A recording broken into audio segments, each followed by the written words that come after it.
इस समय की सबसे बड़ी लीगल खबर का हम रुख कर लेते हैं, जो कि आपके मोबाइल स्क्रीन पर है। यहाँ पर दिल्ली हाई कोर्ट ने यहाँ पर एक बहुत ही महत्वपूर्ण यहाँ पर डायरेक्शन यहाँ पर दिया है कि यहाँ पर जो यूनिफॉर्म सिविल कोड है, यानी कि जो समान आचार संहिता है, जिसकी बात आर्टिकल 44 ऑफ इंडियन कॉन्स्टिट्यूशन के अंतर्गत यहाँ पर बात की गई है, उसका यहाँ पर दिल्ली हाई कोर्ट ने ये कहा है कि उसका इम्प्लीमेंटेशन यहाँ पर जल्दी से जल्दी यहाँ पर होना चाहिए। उसका ड्राफ्ट, उस कानून का ड्राफ्ट, यूनिफॉर्म सिविल कोड के कानून का ड्राफ्ट जल्दी से जल्दी सेंट्रल गवर्नमेंट के द्वारा तैयार किया जाए और उसको यहाँ पर उसका इम्प्लीमेंटेशन यहाँ पर किया जाए।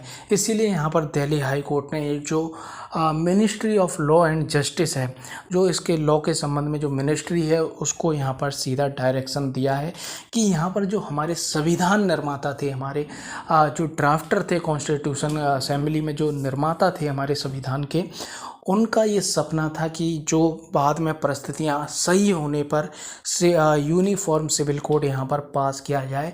लेकिन यहाँ पर संविधान निर्माण होने के इतने सालों बाद भी ये अभी भी यूनिफॉर्म सिविल कोड यानी कि समान आचार संहिता, ये अभी तक ये इम्प्लीमेंटेशन इसका नहीं किया गया है। तो यहाँ पर यूनिफॉर्म सिविल कोड, यहाँ पर इसका मतलब क्या है वो यहाँ पर दर्शकों को, हमारे दर्शकों को पता होना चाहिए। तो हम देख लेते हैं थोड़ा कि यूनिफॉर्म सिविल कोड यहाँ पर क्या होता है। तो यूनिफॉर्म सिविल कोड को हिंदी में कहते हैं समान आचार संहिता, यानी कि यहाँ पर जो लॉज हैं, जो पर्सनल लॉज के, क्योंकि यहाँ पर स्पेशली पर्सनल लॉज की यहाँ पर इसीलिए बात हो रही है क्योंकि यहाँ पर जो पर्सनल लॉज हैं, जैसे कि मैरिज एक्ट हुआ, सक्सेशन एक्ट हुआ, अडॉप्शन एक्ट हुआ, यहाँ पर सक्सेशन एक्ट हुआ, या तमाम जो भी पर्सनल लॉज हैं यहाँ पर, तो उनमें अलग अलग यहाँ पर प्रावधान है। जैसे कि हिंदू लॉज के अंतर्गत मैरिज कैसे होगी, उसमें यहाँ पर 7 फेरों का प्रावधान है। मुस्लिम लॉज के अंतर्गत यहाँ पर अलग प्रावधान है, निकाहनामा का प्रावधान है। इसी तरीके से क्रिश्चियन लॉज के अंतर्गत यहाँ पर अलग प्रावधान है, और बुद्धिस्ट और पारसी सब लॉज के अंतर्गत यहाँ पर अलग अलग यहाँ पर रिक्वायरमेंट है मैरिज करने की।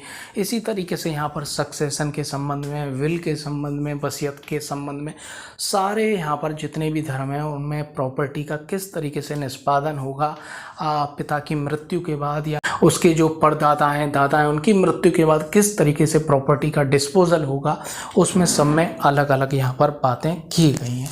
तो बहुत ही ज़्यादा यहाँ पर परेशानी का सामना करना पड़ता है पर्सनल लॉस की वजह से। यहाँ पर जो एडवोकेट हैं उनको भी यहाँ पर परेशानी का सामना करना पड़ता है, काफ़ी सारे लॉज यहाँ पर पढ़ने पड़ते हैं। और यदि यूनिफॉर्म सिविल कोड हो तो मतलब ये है कि जो भी ये पर्सनल लॉज के मैटर हैं, जैसे कि मैरिज हो गई, अडॉप्शन एक्ट हो गया, बच्चे को किस तरीके से गोद लिया जाएगा, सक्सेशन हो गया, वसीयत से संबंधी और तमाम जो भी पर्सनल लॉज हैं उनके संबंध में सारे धर्मों पर एक ही यहाँ पर कानून लेट डाउन किया जाएगा, कि इन पर केवल एक ही कानून यहाँ पर लेट डाउन किया जाएगा।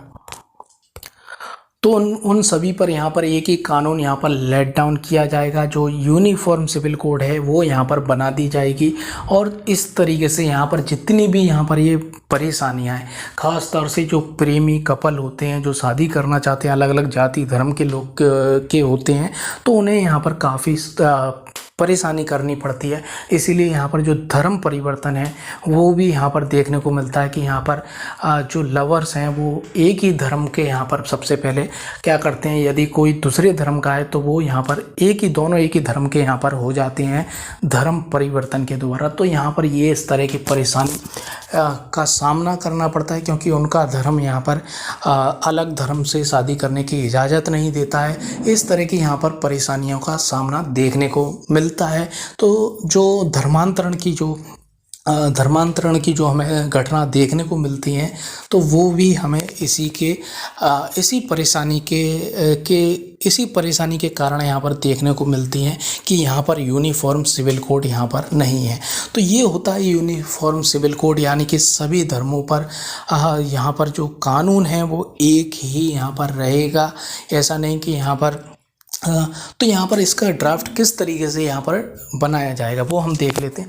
तो यहाँ पर एक मिनिमम रिक्वायरमेंट यहाँ पर तय कर दी जाएगी। जैसे कि लड़का लड़की यहाँ पर समाज के सामने यहाँ पर शादी करते हैं, एक दूसरे को यहाँ पर माला पहनाते हैं, तो उनकी शादी यहाँ पर मान ली जाएगी कि उन्होंने शादी की। इस तरीके से यहाँ पर जो भी यहाँ पर जो ड्राफ्ट में लिखा जाएगा, जो सोच समझ के यहाँ पर जो इसका ड्राफ्ट तैयार करेंगे वो लिखेंगे, तो यहाँ पर इस तरीके से कोई भी धर्म का हो, इस आधार पर यहाँ पर शादी मान ली जाएगी कि उन्होंने समाज के सामने इस तरीके से यहाँ पर एक दूसरे को माला पहनाकर, एक दूसरे को वचन देकर कि हम एक दूसरे को पति पत्नी मानते हैं, तो यहाँ पर वो ये मैरिज मान ली जाएगी। तो ये सभी धर्मों के लिए मिनिमम रिक्वायरमेंट ये कर दी जाएगी। और उसके बाद यदि वो जो चाहें वो अपने धार्मिक कृत्य वो कर सकते हैं, उससे कोई मतलब नहीं है। वो यहाँ पर 7 फेरे लेना चाहते हैं, जो भी करना चाहते हैं, निकाह पढ़ना चाहते हैं, वो कर सकते हैं, उससे कोई मतलब नहीं है। लेकिन शादी उनकी तभी हो जाएगी जब वो यहाँ पर जो मिनिमम रिक्वायरमेंट है उसको यहाँ पर पूरा कर लेते हैं। तो यहाँ पर ये होता है यूनिफॉर्म सिविल कोड। तो यहाँ पर क्या था, यहाँ पर एक पिटीशन यहाँ पर दिल्ली हाई कोर्ट में यहाँ पर दाखिल की गई थी कि यहाँ पर जो एक कपल था जो यहाँ पर मीणा जाति से बिलोंग करता था, जो ट्राइबल कम्युनिटी है उससे बिलोंग करता था। तो यहाँ पर उन दोनों ने यहाँ पर हिंदू मैरिज एक्ट के अंतर्गत यहाँ पर मैरिज की थी। और यहाँ पर पति ने यहाँ पर डिवोर्स की मांग की। यहाँ पर जो फैमिली कोर्ट है डिस्ट्रिक्ट लेवल पे, उसमें यहाँ पर ये मांग की कि वो अपनी पत्नी से डिवोर्स लेना चाहता है हिंदू मैरिज एक्ट के सेक्शन 13 के अंतर्गत वो यहाँ पर डिवोर्स लेना चाहता है। लेकिन यहाँ पर जो पत्नी ने यहाँ पर ये तर्क दिया कि हम दोनों यहाँ पर ट्राइबल कम्युनिटी, मीना कम्युनिटी से यहाँ पर बिलोंग्स करते हैं और यहाँ पर ये लॉज हिंदू मैरिज एक्ट हम पर लागू नहीं होता। इसीलिए जो पति की पिटीशन थी उसको यहाँ पर खारिज कर दिया गया था डिस्ट्रिक्ट लेवल पर। जो फैमिली कोर्ट है उसके द्वारा यहाँ पर उसकी पति की पिटीशन को यहाँ पर रिजेक्ट कर दिया गया था। इसके बाद यहाँ पर पति ने यहाँ पर दिल्ली हाई कोर्ट में यहाँ पर ये पिटीशन दाखिल की थी। तो यहाँ पर दिल्ली हाई कोर्ट ने देखा कि यहाँ पर ट्राइबल कम्युनिटी के संबंध में कोई ऐसी कोर्ट ही नहीं है कि वो यहाँ पर अगर डिवोर्स लेना चाहेंगे तो यहाँ पर ना तो उसके संबंध में कोई लॉ है यहाँ पर और ना ही उसके संबंध में कोई कोर्ट है। तो वो आखिर वो कहाँ पर जाएंगे जो ट्राइबल कम्युनिटी है। तो इसीलिए यहाँ पर जो यूनिफॉर्म सिविल कोड है उसके यहाँ पर महत्ता यहाँ पर दिखाई दी कि यहाँ पर यूनिफॉर्म सिविल कोड यहाँ पर होना चाहिए। और यहाँ पर हाई कोर्ट ने ये कहा कि जो तमाम जाति धर्म के लोग हैं, जो आदिवासी लोग हैं, वो भी यहाँ पर जो जाति धर्म की दीवारों को तोड़ रहे हैं और काफ़ी अब इम्प्रूवमेंट आ गया है, समाज में लोग जागरूक हो गए हैं। तो अब सही समय आ गया है कि यहाँ पर यूनिफॉर्म सिविल कोड यहाँ पर पास कर दिया जाए। जो हमारे संविधान निर्माताओं की यहाँ पर जो संकल्पना थी कि सही समय आने पर यहाँ पर यूनिफॉर्म सिविल कोड यहाँ पर लागू कर दिया जाए।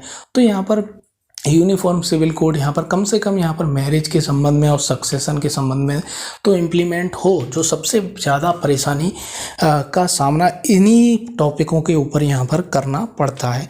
तो ये दिल्ली हाई कोर्ट का बहुत ही महत्वपूर्ण यहाँ पर स्वागत योग्य यहाँ पर ये डायरेक्शन है। इस वीडियो को अधिक से अधिक शेयर करें जिससे कि यहाँ पर आपको भी भविष्य में कोई यहाँ पर दिक्कत नहीं आएगी।